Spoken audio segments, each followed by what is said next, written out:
Hello my dear friends, Radhe Radhe, जय श्री कृष्णा। तो अगर आप चाहते हैं कि आपके डीएम के साथ जब भी आपका यूनियन हो तो वो परमानेंट हारमोनियस यूनियन बना रहे, ब्रेक ना हो, ऑन ऑफ सिचुएशन जल्दी खत्म हो जाए, तो इन टिप्स का ध्यान रखिए। तो टिप नंबर 1, अगर आप चाहते हैं कि आपका आपके डीएम के साथ रिलेशनशिप कभी ब्रेक ना हो या आपके लाइफ के जो रिलेशंस हैं किसी के साथ भी वो ब्रेक ना हो, तो अपने ईगो को अपने रिलेशनशिप से हमेशा कम रखिएगा। मतलब अपने रिलेशनशिप को हमेशा ईगो से ज़्यादा इम्पोर्टेंस दीजिएगा।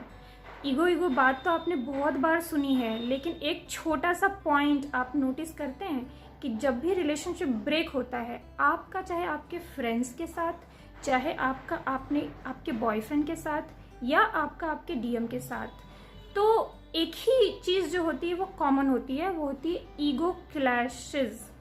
जब भी आप अपने ईगो को बहुत ज़्यादा इम्पोर्टेंस देने लगते हैं, रिलेशनशिप से भी ज़्यादा, उस रिलेशनशिप से भी ज़्यादा, तब आपका वहाँ पे मिररिंग शुरू हो जाता है या फिर वो रिलेशन में ईगो क्लैशेस होना शुरू हो जाता है या वो रिलेशनशिप ही ब्रेक हो जाता है। ईगो की वजह से ही दोनों एक दूसरे की तरफ नहीं बढ़ पाते, क्योंकि उनके दिल में उनका ईगो बहुत बड़ा है और रिलेशनशिप छोटा है। Point number next, self love और ईगो में हमेशा एक बहुत ही माइनर सा डिफरेंस होता है।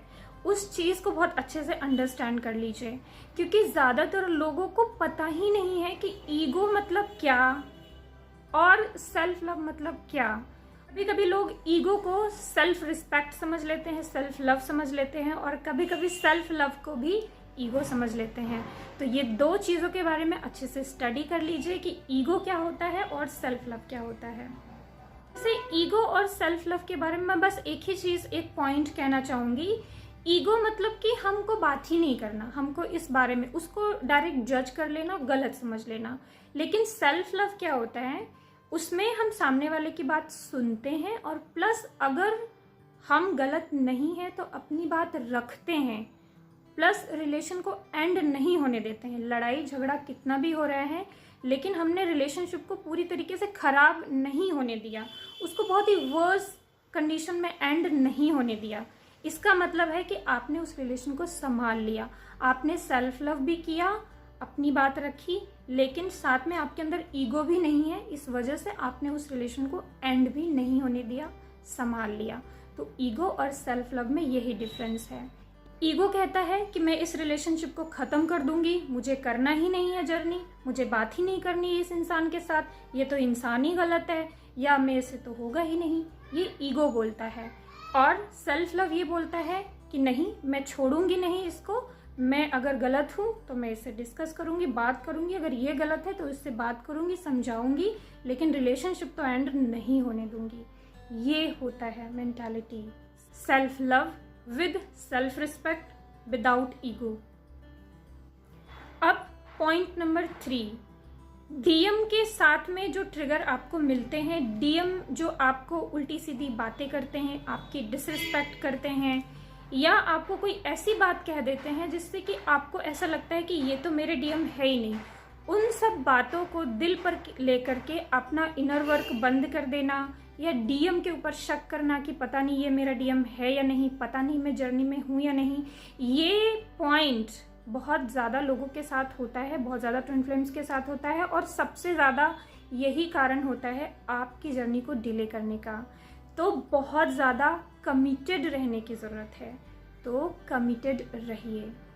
पॉइंट नंबर 3, डीएम के साथ जब यूनियन हो चुका है, बात हो रही है, तो बात करने के दौरान आपको बहुत सारे ऐसे इमोशन सरफेस पे आएंगे, बहुत सारे। इसी चीज़ को हैंडल करना सबसे ज़्यादा मुश्किल होता है, जिसकी वजह से मिनी यूनियन या यूनियन होने के बाद भी सेपरेशन हो जाता है। क्या क्या इश्यूज सरफेस पे आ रहे होते हैं बात करने के दौरान? जेलसी, गुस्सा, ignorance, lack of self love और गिल्ट। तो ये सारे कुछ इमोशंस हैं, आपका कुछ और भी हो सकता है। तो जब आपका डीएम के साथ बातचीत होना शुरू होता है या डीएम आपके संपर्क में आते हैं, तो वैसे ही बहुत सारे इमोशंस, इश्यूज आपके सरफेस होना शुरू हो जाते हैं। कभी भी आपके इन इश्यूज की वजह से डीएम के साथ लड़ाई करना या उनको छोड़ने का डिसीजन लेना, या इस कन्वर्सेशन को हम यहीं एंड करते हैं, मैं तुमसे बात नहीं करूँगी, अब ये कन्वर्सेशन आगे नहीं बढ़ेगी, मैं तुम्हें ब्लॉक कर दूँगी, ये कभी मत कीजिएगा। जितने सारे इश्यूज़ ट्रिगर हो रहे हैं वो फटाफट आप डायरी में नोट करिए, हीलिंग कराइए, चाहे खुद हीलिंग कीजिए, लेकिन बात करते दौरान जितने भी इमोशन सरफेस हो रहे हैं उन इमोशन से कभी भागिएगा मत, फटाफट उसको हील करना शुरू करना है, आपका सेपरेशन नहीं होगा। और इस चीज़ को तो डिस्कस ही नहीं करना है डीएम के साथ। जो भी इश्यूज सरफेस हो रहे हैं, जेलसी, गिल्ट, फियर, कुछ भी व्हाटएवर, वो सारा नोट डाउन करना है और उसको हील करना है। डीएम से इस बारे में बात नहीं करनी है, हीलिंग करने के बाद या फिर अपने मेंटोर की सलाह लेने के बाद ही डिस्कस करना है। लेकिन इन इश्यूज की वजह से डीएम से बात करनी बंद नहीं करनी है। ऊपर से अगर वो बात बंद कर रहे हैं तो शांति से आप उनको समझा करके उस कन्वर्सेशन को वहीं पे थोड़ा रोक के रखें कि ठीक है, इस बारे में हम बाद में बात करते हैं, लेकिन कन्वर्सेशन को बुरी तरीके से एंड ना करें। डीएम के साथ बहुत ज़्यादा इनर वर्क शेयर ना करें कि ये कर लो वो कर लो, उन पे कोई प्रेशर ना बनाएं। पॉइंट नंबर 5, डीएम के साथ अपने दुखड़े नहीं रोने हैं।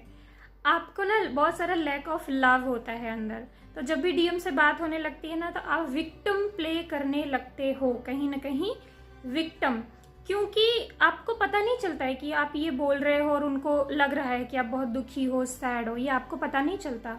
आपको उनसे बहुत अपनापन फील होता है और आप वो सारी बातें कर रहे होते हो नेचुरली। तो कभी भी विक्टिम प्ले नहीं करना चाहिए। अपनी तकलीफ़ें बहुत ज़्यादा, जैसे ही मिनी यूनियन हुआ, रियूनियन हुआ, वैसे ही थोड़ी सी बात हो और आपको अपने दुखड़े रोना शुरू नहीं कर देना चाहिए। इससे एक वीक छवि आपके डीएम के सामने बनती है और उनको ऐसा लगता है कि जैसे आप हमेशा एक रोने वाले ही व्यक्ति हो, जबकि ये अदर रीज़न से हो रहा है, ये आपको पता है, लेकिन उनको ये नहीं समझ में आता है। उनको बस आपकी ये छवि जाती है कि ये तो ओवर इमोशनल है, ये तो वीक मेंटालिटी की है, या ये एक बहुत ज़्यादा इमोशनल लड़की है, या तो ये बहुत ज़्यादा हमेशा रोते रहने वाली लड़की है, ये अपने इमोशन को हैंडल नहीं कर सकती। तो बहुत सारी नेगेटिव वाइब्रेशन आपकी तरफ से आपके डीएम को जाती है, जिससे कि आपको फिर ट्रिगर हो सकता है। इस वजह से आपको बहुत ज़्यादा नेगेटिव और इमोशनल बातें और बहुत ज़्यादा रोने वाली बातें आपके डीएम के साथ आपको नहीं करनी चाहिए। बहुत सारी फेमिनिन इन बातों का ध्यान नहीं देती हैं, इस वजह से मैं ये रिमाइंड करा रही हूँ ताकि आपकी हैबिट अगर ऐसी है तो वो बदल जाए। तो अपने डीएम के साथ अपना दुखड़ा नहीं रोना है, बल्कि अगर आपके डीएम के साथ बात करते वक्त आपको बहुत इमोशनल महसूस हो रहा है या बहुत नेगेटिव महसूस हो रहा है तो उसको अकेले में बैठ के मेडिटेशन करके उसको हील कीजिए। कोई फ्रेंड है आपकी, उससे डिस्कस कर लीजिए, उससे एडवाइस ले लीजिए, रिलैक्स हो जाइए। लेकिन जब तक आपका ये यूनियन परमानेंटली हार्मोनियस यूनियन नहीं हो जाता है, आपको बात बात पर अपना दुखड़ा अपने डीएम के साथ नहीं रोना है।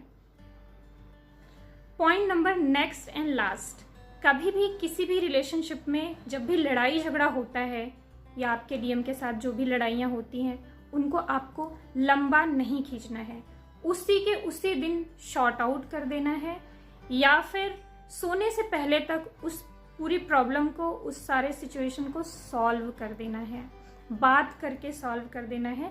अगर वो अपनी तरफ से बात नहीं कर रहे हैं या सॉल्व नहीं कर रहे हैं तो आप अपनी तरफ से, अपने दिमाग से वो सारी चीज़ें क्लियर करके सॉल्व करके उनको बता दीजिए कि मेरी तरफ से ये है, मेरी तरफ से सब सॉल्व है, अब आप अपनी तरफ से देख लो आपको क्या करना है।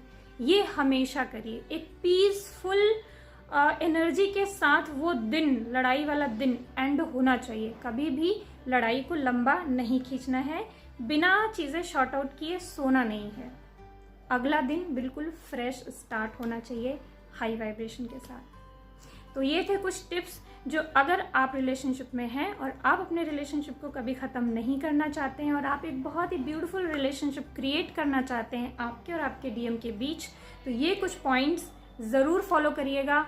100% आपका जो रिलेशनशिप या आपका जो मिनी यूनियन है वो हारमोनियस यूनियन में बदलने लगेगा। ओके फ्रेंड्स, तो आज के लिए बस इतना ही। God bless you all, have a nice day, bye bye friends.